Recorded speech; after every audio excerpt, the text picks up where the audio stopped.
Price lord.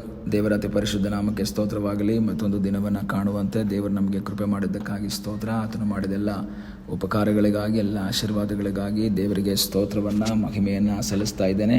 ಇಂದಿನ ವೇದ ಅಧ್ಯಯನಕ್ಕಾಗಿ ಒಂದು ವಾಕ್ಯವನ್ನು ಓದಿಕೊಳ್ಳೋಣ. ಮತ್ತಾಯನು ಬರೆದ ಸುವಾರ್ತೆ 19ನೇ ಅಧ್ಯಾಯ 22ನೇ ವಾಕ್ಯ. ಆ ಯೌವನಸ್ಥನು ಬಹಳ ಆಸ್ತಿಯುಳ್ಳವನಾಗಿದ್ದರಿಂದ ಈ ಮಾತನ್ನು ಕೇಳಿ ದುಃಖದಿಂದ ಹೊರಟು ಹೋದನು. ಯೇಸುಸ್ವಾಮಿ ಸುವಾರ್ಥ ಪ್ರಯಾಣದಲ್ಲಿ ಇರುವಂಥ ಸಮಯದಲ್ಲಿ ಒಬ್ಬ ವ್ಯಕ್ತಿ ಓಡಿ ಬರ್ತಾನೆ. ಬಂದು ಯೇಸು ಹತ್ರ ಹೇಳ್ತಾನೆ, ಬೋಧಕನೇ, ನಾನು ನಿತ್ಯ ಜೀವವನ್ನು ಪಡೆಯಬೇಕಾದರೆ ಏನು ಒಳ್ಳೆಯ ಕಾರ್ಯ ಮಾಡಬೇಕು? ಏನು ಒಳ್ಳೇದು ಮಾಡಿದ್ರೆ ನನಗೆ ನಿತ್ಯ ಜೀವ ಸಿಗುತ್ತೆ? ಇವತ್ತು ಅನೇಕರು ಅದನ್ನೇ ತಿಳ್ಕೊಂಡಿದ್ದಾರೆ. ಏನಾದರೂ ಒಳ್ಳೇದು ಮಾಡಿಬಿಟ್ರೆ, ಸಮೂಹಕ್ಕೆ ದಾನ ಧರ್ಮ ಮಾಡಿಬಿಟ್ರೆ, ಬಡವರಿಗೆ ಊಟ ಹಾಕ್ಬಿಟ್ರೆ, ಅಥವಾ ಇನ್ನೇನೋ ಸಹಾಯ ಮಾಡಿದ್ರೆ ನನಗೆ ನಿತ್ಯ ಜೀವ ಸಿಗುತ್ತೆ ಅಂತ. ಆದರೆ ಕ್ರಿಯೆಗಳಿಂದ ಅಲ್ಲ ನಿತ್ಯ ಜೀವ, ಅಥವಾ ದಾನ ಧರ್ಮ ಮಾಡಿದ್ರಿಂದ ಅಲ್ಲ ನಿತ್ಯ ಜೀವ. ಆಗ ತಪ್ಪು ತಿಳ್ಕೊಬೇಡಿ. ದಾನ ಧರ್ಮ ಮಾಡಬಾರ್ದು ಅಂತ ನಾನು ಹೇಳಲಿಲ್ಲ, ಒಳ್ಳೆಯ ಕಾರ್ಯ ಮಾಡಬಾರ್ದು ಅಂತ ನಾನು ಹೇಳಲಿಲ್ಲ. ನಂಬಿಕೆಯ ಮೂಲಕ ಕ್ರಿಸ್ತನನ್ನು ನಂಬಿ ಜೀವಿಸುವಂತಹ ವ್ಯಕ್ತಿಗಳು ದಾನ ಧರ್ಮಗಳು, ಒಳ್ಳೆಯ ಕಾರ್ಯಗಳು, ಇತರರಿಗೆ ಸಹಾಯ ಮಾಡೋದು ಅದೆಲ್ಲ ಕೌಂಟ್ ಆಗುತ್ತೆ. ಆದರೆ ಯೇಸು ಸ್ವಾಮಿಯನ್ನು ನಂಬದೆ, ರಕ್ಷಣೆ ಹೊಂದದೆ, ದೀಕ್ಷಾಸ್ನಾನ ಮಾಡಿಸಿಕೊಳ್ಳದೆ, ಈ ಲೋಕದ ಪ್ರಕಾರ ಜೀವಿಸುತ್ತಾ ದಾನ ಧರ್ಮ ಮಾಡೋದ್ರಿಂದ ಪ್ರಯೋಜನ ಇಲ್ಲ ಅಂತ ಹೇಳಿದೆ. ನಿಮ್ಗೆ ಅರ್ಥ ಆಗಿರ್ಬೋದು ಅಂತ ತಿಳ್ಕೊಂಡೆ. ಈ ವ್ಯಕ್ತಿ ಕೇಳ್ತಾನೆ, ಸ್ವಾಮಿ, ಏನು ಒಳ್ಳೇದು ಮಾಡಿದ್ರೆ ನನಗೆ ನಿತ್ಯ ಜೀವ ಸಿಗಬಹುದು ಅಂತ ಕೇಳಿದಾಗ ಯೇಸು ಅವನಿಗೆ ಹೇಳ್ತಾ ಇದ್ದಾರೆ, ನೀನು ಆ ಜೀವದಲ್ಲಿ ಅಥವಾ ನಿತ್ಯ ಜೀವದಲ್ಲಿ ಸೇರಬೇಕು ಅಂದರೆ ನೀನು ದೇವರ ಆಜ್ಞೆಗಳಿಗೆ ಸರಿಯಾಗಿ ನಡಬೇಕು. ಇದು ಬಹಳ ಪ್ರಾಮುಖ್ಯ. ನಿತ್ಯ ಜೀವಕ್ಕೆ ಮೊದಲು ಬೇಕಾಗಿರೋದು ದೇವರ ಆಜ್ಞೆಗಳಿಗೆ ವಿಧೇಯರಾಗೋದು. ದೇವರ ಆಜ್ಞೆ ಏನು? ಆತನನ್ನು ಅಂಗೀಕರಿಸ್ಕೊಳ್ಬೇಕು, ದೀಕ್ಷಾಸ್ನಾನ ಮಾಡಿಸ್ಕೊಳ್ಬೇಕು, ಪರಿಶುದ್ಧವಾಗಿ ಜೀವಿಸಬೇಕು. ಇದು ದೇವರ ಆಜ್ಞೆ. ಅಲ್ಲದೆ ದಾನ ಧರ್ಮ ಮಾಡಿದ್ರಿಂದಲ್ಲ, ಅಥವಾ ಇನ್ಯಾರಿಗೋ ಸಹಾಯ ಮಾಡಿದ್ರಿಂದಲ್ಲ, ಅವರ ಕಣ್ಣೀರು ಒರೆಸಿದ್ರಿಂದಲ್ಲ. ಇದೆಲ್ಲ ನಮಗೆ ಮಾಡಬೇಕು. ಬಟ್ ಪ್ರಯಾರಿಟಿ ಯಾವುದಕ್ಕೆ, ಆದ್ಯತೆ ಯಾವುದಕ್ಕಿದೆ? ದೇವರ ಆಜ್ಞೆಗಳಿಗೆ ಸರಿಯಾಗಿ ನಡೆದುಕೊಳ್ಬೇಕು.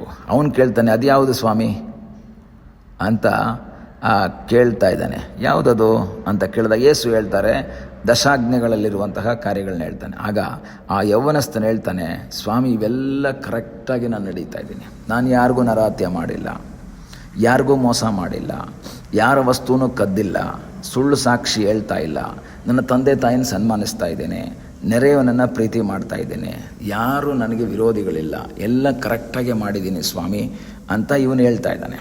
ಇವನು ಹೇಳ್ತಾ ಇರಬೇಕಾದ್ರೆ ಯೇಸು ಅವನನ್ನು ಸರಿಯಾಗಿ ನೋಡಿಬಿಟ್ರು. ಆಗ ಯೇಸು ಹೇಳ್ತಾ ಇಲ್ಲ, ನೀನು ಸುಳ್ಳು ಹೇಳ್ತಾ ಇದೆಯಾ, ನೀನು ಅವನನ್ನು ಕೊಂದಿದೆಯಾ, ನೀನು ಅವನು ಕದ್ದಿದೆಯಾ ಅಂತ. ಯೇಸು ಅವನನ್ನು ಸ್ಕ್ಯಾನ್ ಮಾಡಿದಾಗ ಗೊತ್ತಾಯಿತು, ಇವನು ಯಾರನ್ನು ಕೊಂದಿಲ್ಲ, ಇವನು ಯಾರ ವಸ್ತುವನ್ನು ಕದ್ದಿಲ್ಲ, ಇವನು ತಂದೆ ತಾಯಿಗಳನ್ನು ಸನ್ಮಾನ ಮಾಡ್ತಾ ಇದ್ದಾನೆ, ನೆರೆಯವನನ್ನು ಪ್ರೀತಿ ಮಾಡ್ತಾ ಇದ್ದಾನೆ, ಒಳ್ಳೆ ಯೌವನಸ್ಥ ಅಂತ ಯೇಸು ಸ್ವಾಮಿಗೆ ಚೆನ್ನಾಗಿ ಗೊತ್ತಾಗಿ ಯೇಸು ಸ್ವಾಮಿ ಸ್ಕ್ಯಾನ್ ಮಾಡಿದಾಗ ನೋಡಿದಾಗ ಒಳ್ಳೊಳ್ಳೆ ಕಾರ್ಯಗಳೆಲ್ಲ ಅವನಲ್ಲಿ ಕಾಣ್ತಾ ಇದೆ. ಆದರೆ ಎಲ್ಲೋ ಒಂದು ಕಡೆ ಒಂದು ಬ್ಲ್ಯಾಂಕ್ ಕಾಣಿಸ್ತಾ ಇದೆ, ಒಂದು ಸಮಸ್ಯೆ ಕಾಣಿಸ್ತಾ ಇದೆ. ಯೇಸು ಅವ್ರನ್ನ ನೋಡಿದಾಗ ಹೇಳ್ತಾನೆ, ನೀನು ಸಂಪೂರ್ಣನಾಗಬೇಕೆಂದಿದ್ದರೆ, ಅದರ ಅರ್ಥ ಎಲ್ಲದರಲ್ಲಿಯೂ ಅವನು ಪಾಸಾಗಿದ್ದಾನೆ, ಒಂದರಲ್ಲಿ ಮಾತ್ರ ಫೇಲ್ ಆಗಿ ನಿಂತಿದ್ದಾನೆ, ಒಂದರಲ್ಲಿ ಮಾತ್ರ ಅವನು ಫೇಲ್ ಆಗಿದ್ದಾನೆ. ಅದರ ಅರ್ಥ ಯೇಸುಸ್ವಾಮಿ ಹೇಳ್ತಾರೆ, ನೀನು ಎಲ್ಲ ಸಬ್ಜೆಕ್ಟಲ್ಲಿ ಪಾಸ್ ಆಗಿದೆಯಾ, ಆದರೆ ಒಂದು ಸಬ್ಜೆಕ್ಟಲ್ಲಿ ಸ್ವಲ್ಪ ಫೇಲ್ ಆದಂಗೆ ಕಾಣ್ತಾ ಇದೆ. ಸ್ಕೂಲ್ನಲ್ಲಿ ನಾವು ಓದುವಾಗ 10th or 12th ಯಾವುದೋ ಕ್ಲಾಸಲ್ಲಾಗಿರ್ಬೋದು, 6 ಸಬ್ಜೆಕ್ಟು ಎಷ್ಟೋ ಸಬ್ಜೆಕ್ಟ್ ಇರ್ತದೆ. ಆ ಸಬ್ಜೆಕ್ಟಲ್ಲಿ 5ರಲ್ಲೂ ಸಹ 6 ಸಬ್ಜೆಕ್ಟ್ ಇದ್ದರೆ 5ರಲ್ಲೂ ಸಹ 100ಗೆ 80 90 ತಗೊಂಡು ಒಂದರಲ್ಲಿ ಮಾತ್ರ 20 ತಗೊಂಡ್ರೆ ಅವನು ಫೇಲೇ.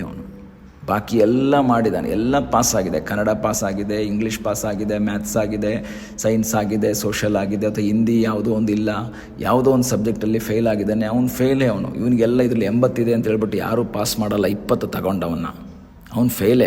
ಅವಾಗ ಯೇಸು ಹೇಳ್ತಾರೆ, ನೀನು ಪಾಸ್ ಆಗಬೇಕು ಅಂದರೆ, ನೀನು ಮಾಡಿದ್ದೆಲ್ಲ ಕರೆಕ್ಟಾಗಿದೆ, ನೀನು ಸಂಪೂರ್ಣನಾಗಬೇಕು ಅಂತ ಹೇಳಿದ್ರೆ ನಿನ್ನ ಆಸ್ತಿಯನ್ನು ಮಾರಿ ಬಡವರಿಗೆ ಕೊಡು. ಅದರ ಅರ್ಥ ದುಡ್ಡಿನ ಅಹಂಕಾರ ಅವನಲ್ಲಿದೆ, ದುಡ್ಡಿದೆ, ಅದರಿಂದ ಎಲ್ಲ ಆಗುತ್ತೆ ಎಂಬ ಮನೋಭಾವ ಅವನಲ್ಲಿರೋದ್ರಿಂದ ಯೇಸು ಹೇಳ್ತಾ ಇದ್ದಾರೆ, ನೀನು ಅದನ್ನು ಮಾರಿ ಬಡವರಿಗೆ ಕೊಡು. ಅದರ ಅರ್ಥ ದುಡ್ಡಿರೋರೆಲ್ಲ ಮಾರಿ ಕೊಡಬೇಕು ಅಂತಲ್ಲ, ದುಡ್ಡಿನ ಮೇಲೆ ನೀನು ಆಶ್ರಯ ಇಡಬಾರ್ದು, ದುಡ್ಡಿನ ಮೇಲೆ ನಿನ್ನ ಆ ಒಂದು ಪವರ್ ಇಡಬಾರ್ದು. ದುಡ್ಡು ಇರೋದ್ರಿಂದ ನಾನು ಎಲ್ಲ ಮಾಡಬಹುದು, ನನಗೆಲ್ಲ ಗೆಲ್ಲಬಹುದು, ಎಲ್ಲ ಮಾಡ್ಕೋಬಹುದು ಎಂಬ ಮನೋಭಾವ ನಿನ್ನಲ್ಲಿ ಬರಬಾರ್ದು ಎಂಬುದನ್ನು ಅಲ್ಲಿ ಯೇಸು ಹೇಳ್ತಾ ಇದ್ದಾರೆ. ಪ್ರಿಯ ದೇವರ ಮಕ್ಕಳೇ, ನಮ್ಮ ಜೀವಿತದಲ್ಲೂ ಸಹ ಎಲ್ಲವುಗಳನ್ನು ನಾವು ಮಾಡಿ ಈ ಒಂದು ಕಾರ್ಯದಲ್ಲಿ ನಾವು ಫೇಲ್ ಆದರೆ, ದುಡ್ಡಿನ ವಿಷಯದಲ್ಲಿ ಬಹಳ ನಿರಾಶೆ ಆಗ್ತದೆ. ಆವಾಗ ಯೇಸು ಅವನಿಗೆ ಹೇಳ್ತಾನೆ, ಪರಲೋಕದಲ್ಲಿ ನಿನಗೆ ಬಹಳ ಸಂಪತ್ತಿರುವುದು, ನೀನು ಬಂದು ನನ್ನನ್ನು ಹಿಂಬಾಲಿಸು ಎಂದು ಹೇಳಿದನು. ಇದನ್ನೆಲ್ಲ ಮಾಡಿಬಿಟ್ಟು ನನ್ನನ್ನು ಹಿಂಬಾಲಿಸಪ್ಪ ಸಾಕು, ಇಷ್ಟೆಲ್ಲ ಮಾಡ್ತಾ ಇದೆಯಲ್ಲ, ಒಳ್ಳೆ ಕೆಲಸ, ಕರೆಕ್ಟು, ನೀನು ಒಳ್ಳೇದು ಮಾಡ್ತಾ ಇದೆಯಾ, ನೀನು ಬಂದು ನನ್ನನ್ನು ಹಿಂಬಾಲಿಸು.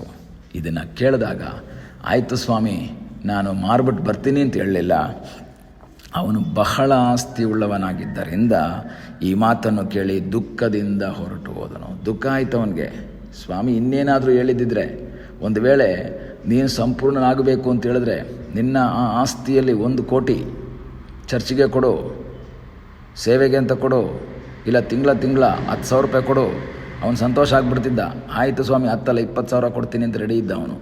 ಆದರೆ ಎಲ್ಲವನ್ನ ಮಾರಿಬಿಟ್ಟು ಶೂನ್ಯವಾಗಿ ನಿನ್ನ ಹತ್ರ ಬಾ ಅಂದಾಗ ಅವನಿಗೆ ಇಷ್ಟ ಆಗಲಿಲ್ಲ. ಅವನು ದುಃಖದಿಂದ ಹೋಗ್ಬಿಟ್ಟ.